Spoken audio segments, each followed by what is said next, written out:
విజయవాడను ఏ విధంగా ముంచేశారో అచ్చం ఏలూరు రిజర్వాయర్ పరిధిలోని పిఠాపురం నియోజకవర్గాన్ని అలానే ముంచేశారని వైఎస్ఆర్ కాంగ్రెస్ పార్టీ అధినేత వైఎస్ జగన్మోహన్ రెడ్డి ఆరోపించారు.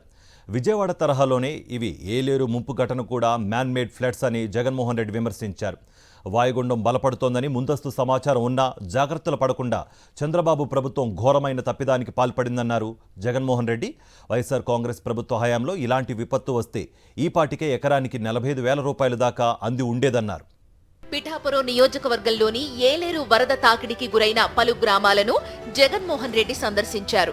మాధవపురం, నాగులాపల్లి, ఇసుకపల్లి, రమణక్కపేట తదితర ప్రాంతాల్లో వరద నీటిలో నడుస్తూ పర్యటించిన జగన్మోహన్ రెడ్డి రైతులను పరామర్శించారు. వారి సమస్యలను అడిగి తెలుసుకున్నారు. ముంపు ప్రాంతాల్లో బాధిత ప్రజలకు ప్రభుత్వం నుండి సాయం అందుతోందా అని అడిగారు.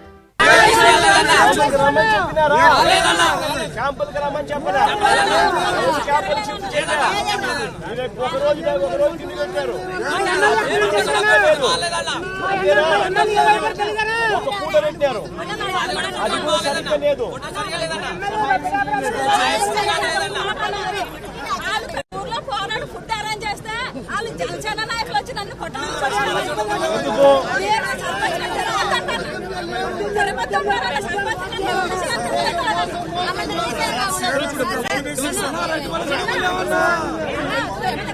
నీట మునిగిన వరి కంకులను రైతులు జగన్మోహన్ రెడ్డికి చూపించి పెట్టిన పెట్టుబడి అంతా నీళ్ల పాలైందని, తాము నిండా మునిగామని బోరుమన్నారు. మహిళలు పెద్ద ఎత్తున వచ్చి జగన్మోహన్ రెడ్డికి తమ గోడు వెళ్లబోసుకున్నారు.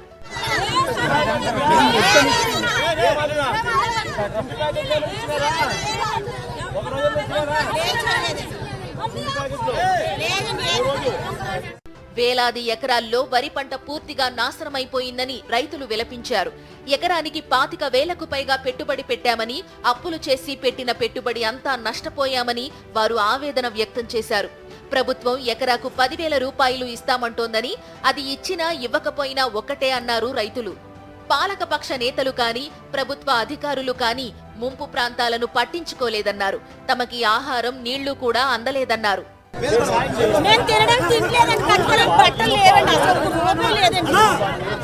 వేలాది ఎకరాల్లో పంట నీట మునిగి గ్రామాలకు గ్రామాలు జల ప్రళయంలో చిక్కుకుంటే స్థానిక MLA, deputy CM Pawan Kalyan పట్టించుకోలేదని స్థానికులు ఆరోపించారు. మాజీ ఎమ్మెల్యే వంగ గీత మాత్రమే ఇంటింటికి తిరిగి ప్రజల కష్ట సుఖాలు అడిగి తెలుసుకున్నారని, నేనున్నానని భరోసా ఇచ్చారని స్థానికులు తెలిపారు. 2 సార్లు వచ్చారండి. 2 సార్లు వచ్చి ఆలనా బాణ అన్నీ అడిగారండి. బాగానే ఉన్నామని చెప్పండి, అదండి. అంతేగాని కళ్యాణ్ గారు ఎక్కడున్నారో ఏంటో ఎవరికి ఏం తెలియలేదండి. ఇంకా ఎప్పుడు కూడా ఏ వరదలు అన్నా సరే ముందు వరదలు వచ్చినప్పుడు గీత గారు ప్రతి సందు తిరిగేసేవారండి. ప్రతి సందు తిరిగేసి, ప్రతి ఇంటికి తిరిగేసి, ఎవరికి లోటు లేకుండా ఎక్కడికక్కడ ఏర్పాట్లు చేసి కూడా మాట్లాడేవారండి. ఆవిడైతే అండి ఎప్పుడు కూడా ఏ వరదలో ముందు టర్న్ వరదలో అయితే అండి చాలా బాగా చేసింది.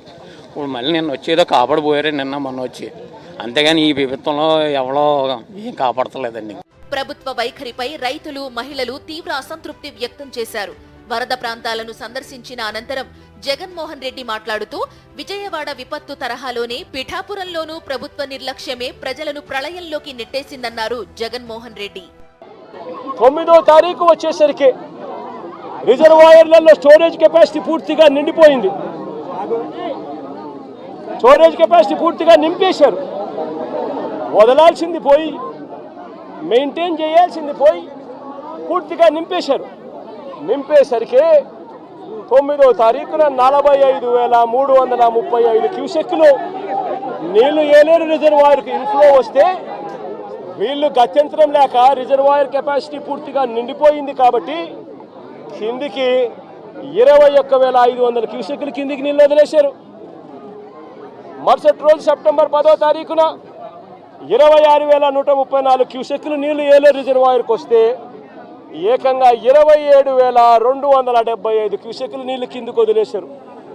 నేను అడుగుతా ఉన్నా మిమ్మల్ని, ఇది మ్యాన్ మేడ్ ఫ్లడ్ కాకపోతే ఏమిటయ్యా అని చెప్పి. గతంలో తమ ప్రభుత్వ హయాంలో ఇటువంటి విలయాలు సంభవిస్తే ప్రభుత్వం తీసుకున్న చర్యలు, అమలు చేస్తోన్న పథకాల వల్ల ఒక్కో ఎకరానికి 45,000 రూపాయలకు పైగా ఆర్థిక సాయం అంది ఉండేదన్నారు. ఇప్పుడు చంద్రబాబు రైతు భరోసాకు మంగళం పాడి ఇన్పుట్ సబ్సిడీ ఇవ్వకుండా రైతులను నిండా ముంచారని జగన్మోహన్ రెడ్డి విమర్శించారు. ఇటువంటి విపత్తే రైతన్నకు జగన్ హయాంలో వచ్చినుంటే, వైఎస్ఆర్సీపీ ప్రభుత్వ హయాంలో వచ్చినుంటే 13,500 రూపాయలు రైతన్నకు రైతు పెట్టుబడి సహాయం, 24,000 నుంచి 29,000 రూపాయలు రైతన్నకు ఇన్సూరెన్సు, 7,000 రూపాయలు రైతన్నకు ఇన్పుట్ సబ్సిడీ, 0 వడ్డీ కింద ప్రతి రైతన్నకు కనీసం 4,000 రూపాయలు 4,000 రూపాయలు కనీసం 0 వడ్డీ కింద డబ్బు వచ్చేది. అన్నీ లెక్కేసుకుంటే రైతన్నకు కనీసం అంటే 40 నుంచి 45,000 రూపాయలు రైతన్నకు ప్రతి ఎకరాకు వైఎస్ఆర్ కాంగ్రెస్ పార్టీ ప్రభుత్వమే ఉండింటే, జగనే ఉండింటే ప్రతి రైతన్నకు వచ్చేది. కానీ ఈ పెద్ద మనిషి ఏం చేస్తా ఉన్నాడు? ఆలోచన చేయమని అడుగుతా ఉన్నా. 2015లో చంద్రబాబు ముఖ్యమంత్రి.